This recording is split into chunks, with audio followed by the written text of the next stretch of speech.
मेरी बीवी एक डॉक्टर थी। एक आदमी हर दूसरे दिन हमारे घर आता और कहता कि मेरी माँ की तबीयत बहुत ख़राब है और बीवी को अपने साथ ले जाता। बीवी सारी रात वहाँ रहती और अगले दिन वापस आती। यह सिलसिला पिछले कुछ दिनों से चल रहा था। पहले तो मैं यह सोचकर सब नज़रअंदाज करता रहा कि यह बीवी का फ़र्ज़ है कि वह मरीज का ख्याल करे और उसके पास ही रहे, लेकिन अब तो यह मेरी बर्दाश्त से बाहर हो गया था, क्योंकि कहीं ना कहीं मुझे यह कुछ गलत लग रहा था कि कहीं वह आदमी अपनी बीमारियों के चक्कर में मेरी बीवी को कोई नुकसान न पहुंचा दे।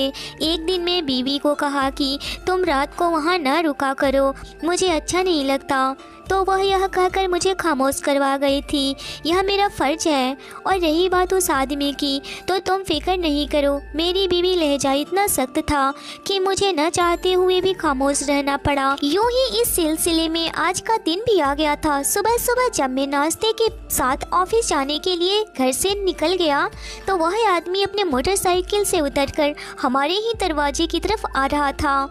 मैंने उसे रास्ते में ही रोक लिया और पहले सलाम किया, तो उसने मेरे सलाम का जवाब दिया और आधा दरवाज़ा खोलकर दरवाजे से अंदर झांकने की कोशिश की। मैंने भी गर्दन मोड़ी, दरवाजे की तरफ देखा और फिर दोबारा उसे देखा और पूछा कि अब तुम्हारी माँ की तबीयत कैसी है। तो कहने लगा कि सर, इसीलिए तो आज दोबारा आया हूँ, उनकी तबीयत संभल नहीं रही है। मैंने अफसोस से होठों को गोल करके हल्की सी आवाज़ निकाली और साथ ही बीवी को आवाज़ भी दी। अंदर से उसकी आवाज़ आई कि आ रही हूँ, लेकिन वह आदमी इनकार करने लगा। मैं खुद जाकर बुलाता हूँ डॉक्टरनी साहब को। उस आदमी की बात सुनकर मुझे गुस्सा तो बहुत आया, लेकिन मैं सब्र से काम लेते हुए दांत पीसकर कहा कि नहीं, आपको ज़रूरत नहीं है, वह खुद आ रही हैं। बहरहाल मेरे लहजे में सख्ती महसूस करके वह खामोश हो गया था, इसीलिए अपनी बाइक के पास जाकर खड़ा हो गया। तकरीबन 5 मिनट बाद बीवी अपना बैग हाथ में लिए बाहर निकली और मुझे खुदा हाफिज कहते हुए उस आदमी के साथ चली गई। दूर तक मेरी नज़रों ने उनकी मोटरसाइकिल का पीछा किया था। एक चलन जो मेरे अंदर अचानक से जाग उठी थी, जबकि मैं जानता था कि मेरी बीवी की ज़िंदगी में जो जगह मेरी है वह किसी की भी नहीं है, लेकिन फिर भी पता नहीं क्यों मुझे जलन हो रही थी। जब मोटरसाइकिल मेरी नज़रों से गायब हो गई तो मैंने अपनी मोटरसाइकिल की स्पीड तेज़ की और मोहल्ले से बाहर निकल आया। मोटरसाइकिल चलाते हुए भी मेरी सारी सोच उस आदमी पर अटकी हुई थी जो अचानक से हमारी ज़िंदगी में बिन बुलाए दाखिल हो गया था। ऑफिस पहुंचकर मैंने सबसे पहले बीवी को कॉल की और उसे घर पहुंचने का पूछा, तो उसने कहा कि मैं उसी औरत के घर पर हूं, अभी शाम को बात करती हूं तुमसे। कॉल बंद करके मैंने फ़ोन मेज पर रखा और आँख मलते हुए एक गहरी सांस लेकर काम पर तवज्जो दी, क्योंकि सामने ही बॉस का ऑफिस था। शाम तक मैं बैठा ऑफिस में काम कर रहा था, मुझे इसे सोचने न सताया था, लेकिन जैसे ही मैं काम से फ्री होकर ऑफिस से बाहर निकला तो एक बार फिर से सोचा और इन्हीं सोचों ने मेरे दिमाग में घेरा बना लिया था। मैंने मोटरसाइकिल स्टार्ट की और स्पीड तेज करके सड़क पर मोटरसाइकिल दौड़ाना शुरू हो गया। मेरी आंखें जल रही थी, सोच सोच कर मेरी रातों की नींद हराम हो चुकी थी। तेज स्पीड से मोटरसाइकिल चलाकर मैं घर पहुंचा और बेल पर हाथ रख दिया, लेकिन किसी ने दरवाज़ा नहीं खोला, मतलब वह अब तक घर नहीं आई थी। गुस्से से मैं दूसरी चाबी निकाल कर ताला खोला और घर के अंदर जाकर बैग टेबल पर रख दिया और किचन में जाकर फ्रिज से पानी की बोतल निकालकर मुंह को लगाकर सारी बोतल ख़त्म कर ली। पानी पीकर मेरा गुस्सा थोड़ा कम हुआ तो मैं एक बार फिर से बीवी को कॉल की। पहले ही बेल पर वह फ़ोन उठा चुकी थी।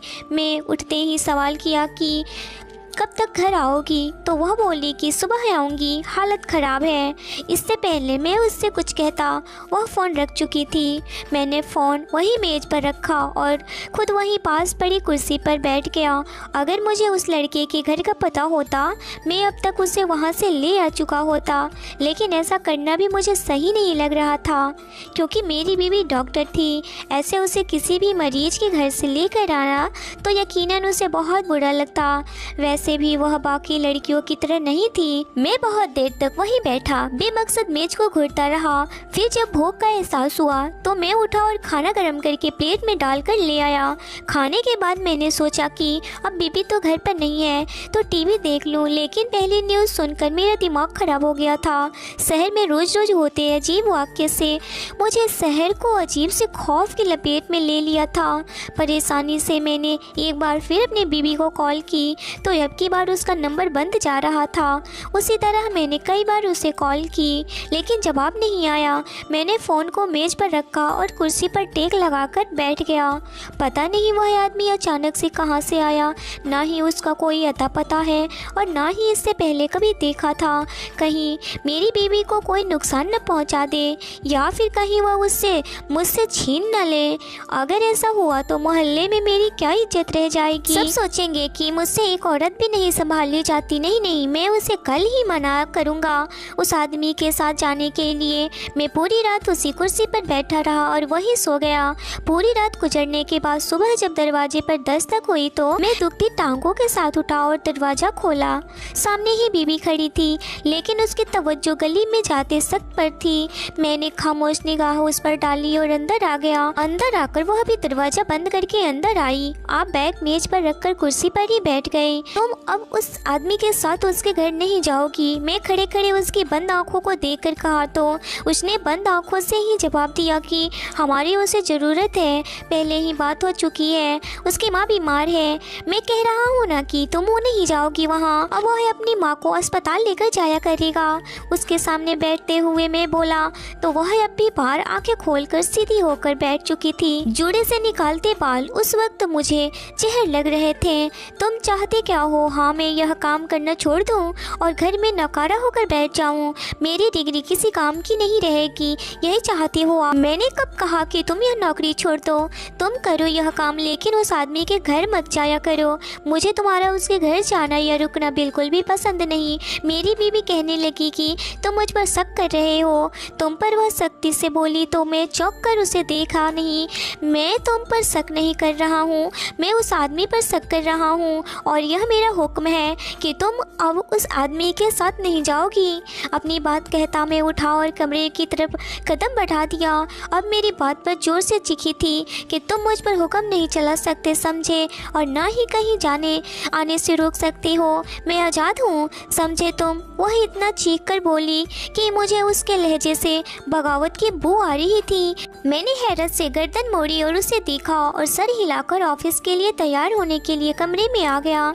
तैयार होकर मैं बिना नाश्ता के घर से बाहर निकल गया। मुझे लगा था कि वह मुझे रोकेगी और नाश्ते का पूछेगी, लेकिन ऐसा नहीं हुआ। अब वो बदल गई थी। कुछ ही हफ्तों में हमारे बीच एक अलग सा रिश्ता बन चुका था। मैंने गुस्से से मोटरसाइकिल स्टार्ट की और दफ्तर आ गया, लेकिन गुस्सा और भूख की वजह से मैं काम पर तवज्जो नहीं दे रहा था। ऑफिस से छुट्टी लेकर मैं बाहर निकला और ऑफिस से दूर एक ढाबे पर नाश्ता करने आ गया। नाश्ते के बाद मैं वहीं बैठ गया। सुबह होने वाले झगड़े पर गौर करने लगा। क्या बीबी का उस आदमी को जाते देखना, उसका उस आदमी के घर जाने के लिए मुझसे झगड़ना, मैं यह सब बातें सोच रहा था और बगावत की भूख आना, यह सब एक दिन में नहीं हुआ था। फिर यह काम कुछ हफ्तों में तो नहीं हो सकता था। लाजमी वह उस आदमी से शादी से पहले भी मिलती रही होगी, जब भी तो मेरे सामने ऐसी बातें कर रही थी। वरना शुरू में जो तो तकलीफ और जोश के खौफ भी पर फैलाकर सर पर चढ़कर काटता रहता था। एक सोच खत्म हो गई तो दूसरी आ जाती। जिसे मैं मासूम समझ रहा था वह भी उस आदमी के साथ मिली हुई थी। दोनों ही मिलकर मेरी आंखों में धूल झोंक रहे थे। वह आदमी अपनी माँ की बीमारी का फायदा उठाकर उसे अपने साथ ले जाता। खुदा जाने दोनों के दरमियान कैसा ताल्लुकात है कि जो वह इस तरह उछल रही है। उसके घर जाने के लिए उन दोनों को एक साथ तसब्बुर करके ही मेरे बदन में आग लग गई थी, जिसकी वजह से मेरा दिल जल रहा था। दिल में इतनी बड़ी नफरत पैदा हो चुकी थी कि बीबी का दिमाग में आते ही मुंह से अजीब से लफ्ज निकल आते। शाम तक मैं सड़कों पर बेमकसद मोटरसाइकिल दौड़ाता रहा। फिर थककर मैं घर आ गया। घर के सामने मोटरसाइकिल रोककर मैंने चाबी से दरवाज़ा खोला और अंदर दाखिल हो गया। अंदर कमरे से किसी की सरगोशी की आवाज़ आ रही थी। मैं बगैर आवाज़ के कमरे के बाहर खड़ा हो गया और बीबी को देखा। वह कमरे में तन्हा थी और किसी से फ़ोन पर बात कर रही थी। सुनो, तुम दवाई वक्त पर देते हो ना? देखो, मुझे लगता है कि मेरे घर से निकलकर तुमसे मुलाकात करना मुमकिन हो सकता है, क्योंकि मेरा पति नहीं चाहता है कि मैं तुम्हारे घर आऊँ। लेकिन तुम ख्याल रखना, ठीक है? अगर हालत ज़्यादा ख़राब हुई तो हमें अपना आखिरी कदम उठाना होगा। नहीं, मुझे उसकी फ़िक्र नहीं। यह वह अल्फाज थे जो बीबी फ़ोन पर किसी से बात कर रही थी। मैं दरवाजे के पास से अटके किचन में आ गया और जानबूझकर बर्तनों की आवाज़ जोर से एक गिलास उठाकर मैंने स्लैब पर पटक दिया और फ्रिज से पानी की बोतल निकालकर जोर से स्लैब पर रखी। बर्तनों की आवाज़ सुनकर वह कमरे से ही खड़ी खड़ी बोली कि कौन है। उसकी आवाज़ में खौफ छलक रहा था। मैंने कोई भी जवाब नहीं दिए, बगैर बोतल का ढक्कन खोला और गिलास में पानी डाला। अब की बार मुझे कदमों की आवाज़ें किचन की तरफ आती महसूस हुई थी। जैसे ही वह किचन में आई तो मैं गिलास से नज़र उठाकर उसे देखा। उसका रंग उड़ चुका था, जबकि उसने हाथों में गुलदस्ता पकड़ा हुआ था। मैं ही चौंक गया था। वह अभी तक खड़ी खड़ी निगाहों से मुझे ही देख रही थी। मैंने गिलास खाली करके स्लैब पर रखा तो उसके होश ही दुनिया में कदम रखा और गुस्से में बोली कि तुम बेल नहीं दे सकते थे क्या? मैं कितना डर गई थी।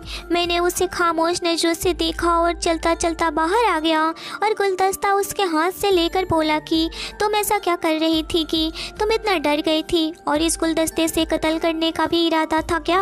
कत्ल के लफ्ज पर तो जैसे वह मरने वाली हो गई थी। उसका रंग उड़ गया था। उड़ते रंग के साथ मैं क्यों करूँगी किसी का कत्ल? तुम इल्जाम मत लगाओ मुझ पर, मैंने कुछ नहीं किया। और यह गुलदस्ता मैंने सिर्फ अपनी हिफाजत के लिए पकड़ा हुआ था। मैं डर गई थी कि मैं उसकी इतनी लंबी चौड़ी बात सुनकर अपने कदम उचका दिए और गुलदस्ता जाकर उसकी जगह पर रखकर मैं कपड़े बदलने आ गया था। अब मुझे उससे कोई फ़र्क नहीं पड़ता था कि उसके साथ क्या हो रहा है, कि वह खुद क्या करती फिर रही है। बस अब मुझे किसी चीज़ से फ़र्क नहीं था। तो यह भी वह मुझे धोखा देने की किस हद तक जा सकती है। कमरे की छत पर घूरते हुए मैंने बीबी की फ़ोन पर सुनने वाली बातों पर गौर करना चाहा तो मुझे कुछ समझ नहीं आ रहा। वह किसी से बात कर रही थी और उसका आखिरी काम क्या था? कहीं वह भागने का इरादा तो नहीं कर रही थी? मैं क्या करूं? अगर वह घर से भाग गई तो मैं कहीं मुंह दिखाने के काबिल नहीं रहूंगा। मेरे मोहल्ले में क्या इज्जत रह जाएगी? नहीं, मुझे जल्दी कुछ करना होगा।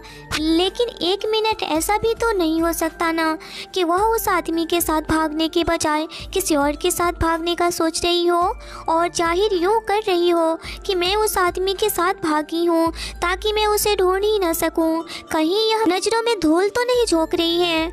मैं उसे गौर से देखकर सोच रहा था और फिर करवट लेकर लेट गया था। अगली सुबह भी वह आदमी घर के सामने आ गया था और बीबी के मेरे सामने उसके साथ चली गई थी। लेकिन मैं कुछ भी न कह सका क्योंकि मैं नहीं चाहता था कि पूरा मोहल्ला हमारा झगड़ा देखे और तमाशा देखे। इसीलिए मैं सब्र का कड़वा घूंट पीकर ऑफिस आ गया। दिन में ऑफिस का काम करने के बाद जब मैं घर आया तो पूरा घर खाली था, मतलब आज भी वह नहीं आएगी।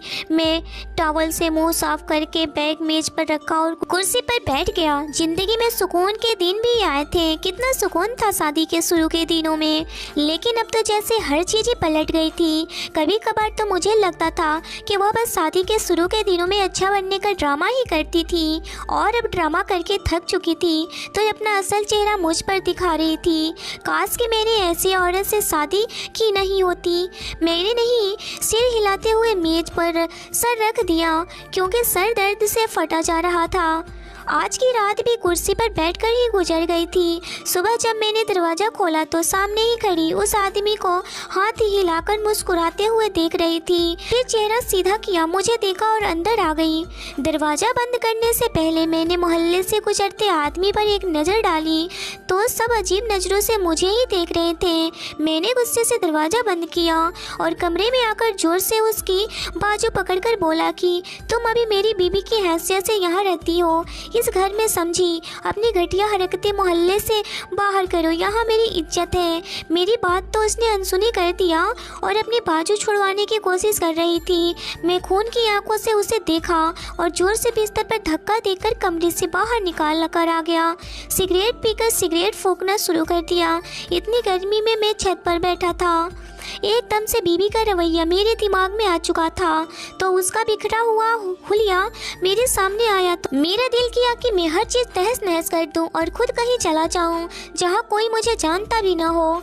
मैं लोगों के सवालों की नज़रों से बच जाऊंगा। रात तक मैं छत पर बैठा रहा, फिर नीचे आया और कपड़े बदल कर घर से बाहर निकल गया और बाहर से ही खाना खाकर रात तक घर वापस आया। जब घर वापस आया तो वह दुनिया जहाँ से बेखबर सो रही थी। एक लम्हे को मेरा दिल चाहा कि मैं उसका गला दबा दूं, लेकिन मैं कातिल नहीं बनना चाहता था, ना ही मैं उसके खून से अपने हाथ रंगना चाहता था। दिल के कोने में मेरी मोहब्बत बेइंतहा थी, जिसकी हर ख्वाहिश पूरी की और काम करने की आज़ादी भी दी थी, वहीं आंखों में धूल झोंक रही थी। मैं सोच सोच के परेशान हो रहा था। यह सोचकर मेरा दम घुटने लगा था। मैं सीने को मसलते कमरे से बाहर निकला और बाहर आकर बैठ गया। घर की दीवारें मुझ पर तंग होने लगी थी। मैंने बालों को मुट्ठी में दबोचकर खींचा और चीखना शुरू कर दिया। आंखों से लगातार आंसू टपकने लगे थे। यूं ही सिलसिला कई हफ्तों तक चलता रहा। इस दौरान मेरे और मेरी बीबी के ताल्लुकात खतरनाक हद तक खराब हो चुके थे। अब तो यह आलम था कि एक ही घर में रहते हुए हम दोनों एक दूसरे की शक्ल देखना भी गवारा नहीं करते थे। वह अपनी मर्जी से आती है और अपनी मर्जी से जाती थी। मुझसे इजाज़त लेना वह भूल ही चुकी थी। बगावत ने उसे निडर बना दिया था। एक रोज किसी ने बातों ही बातों में मुझे बताया कि वह आदमी मेरे घर आता है। उसकी माँ को मरे हुए 5 साल हो चुके थे। उस आदमी की बात सुनकर तो मैं तो हैरत में पड़ चुका था और मैं उस आदमी से जरूर काम का कहकर दुकान से बाहर निकला और घर का आ गया।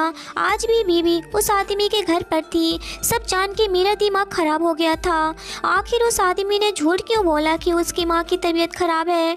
आखिर उस आदमी ने झूठ बोलने का मकसद क्या था?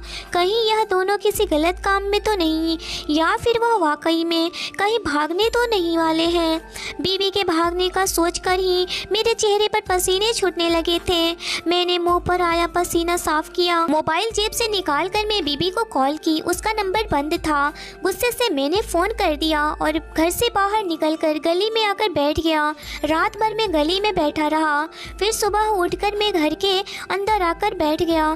थोड़ी देर गुजरी थी कि बीबी के घर आ गई और घर के अंदर दाखिल हुई। मैं भी पीछे पीछे कमरे में दाखिल हुआ और उसे देखकर अपने कपड़े निकालकर बाथरूम गई और फिर 5 मिनट बाद वापस आकर बाल बनाने लग गई।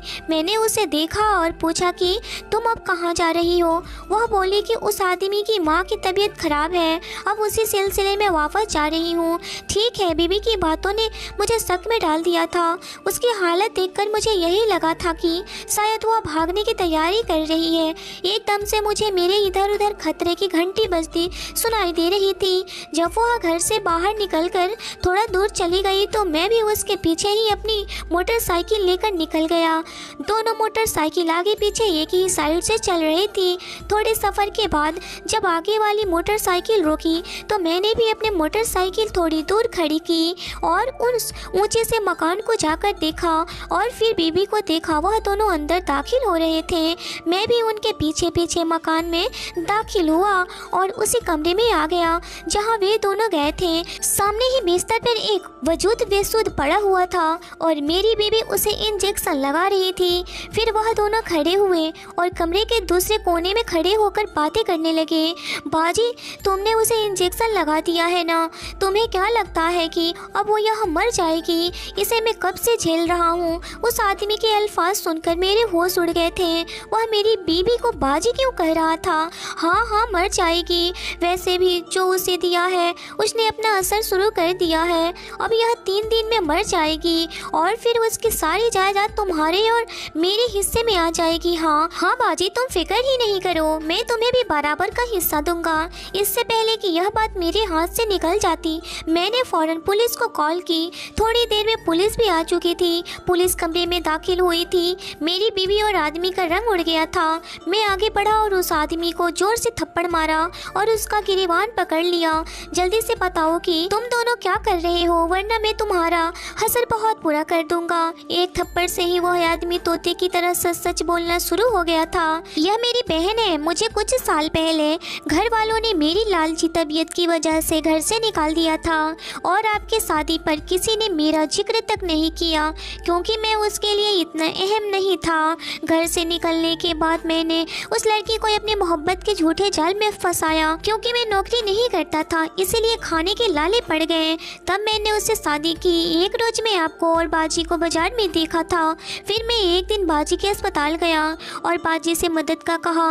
बाजी को शुरू से ही मुझसे बहुत मोहब्बत थी इसीलिए फ़ौरन मान गई और मदद करना शुरू कर दी। इसीलिए मैं बाजी को रोज ले जाता था। बीबी और उसके भाई से अपना जुर्म कबूल करवा लिया। इसीलिए पुलिस ने उन्हें अदालत में पेश किया और उन्हें उम्र कैद की सज़ा सुनाई गई। जिस लड़की को मेरी बीबी ने जहर दिया था उसे हमने बचा तो लिया था लेकिन जहर ने उसे लड़की के गुर्दे पर असर किया था जिसकी वजह से उसे अक्सर सांस लेने में परेशानी हो रही थी। बीबी और उसका भाई जेल में अपने किए की सज़ा काट रहे थे। एक वह लड़की जिसने मोहब्बत की इतनी बड़ी सज़ा पाई और अपने वजूद के एक अहम हिस्से को खो दिया था और एक में जिसने अपनी बीबी से धोखा खाया था। लेकिन वक्त का काम है गुजर जाना। कभी कभार यह वक्त भी जख्मों के साथ गुजर गया था। नॉर्मल होने के बाद मैं भी 1 साल के बाद शादी कर ली थी। अब मैं अपनी ज़िंदगी में बहुत खुश हूँ। मेरी बीवी फरमाबरदार और नेक है।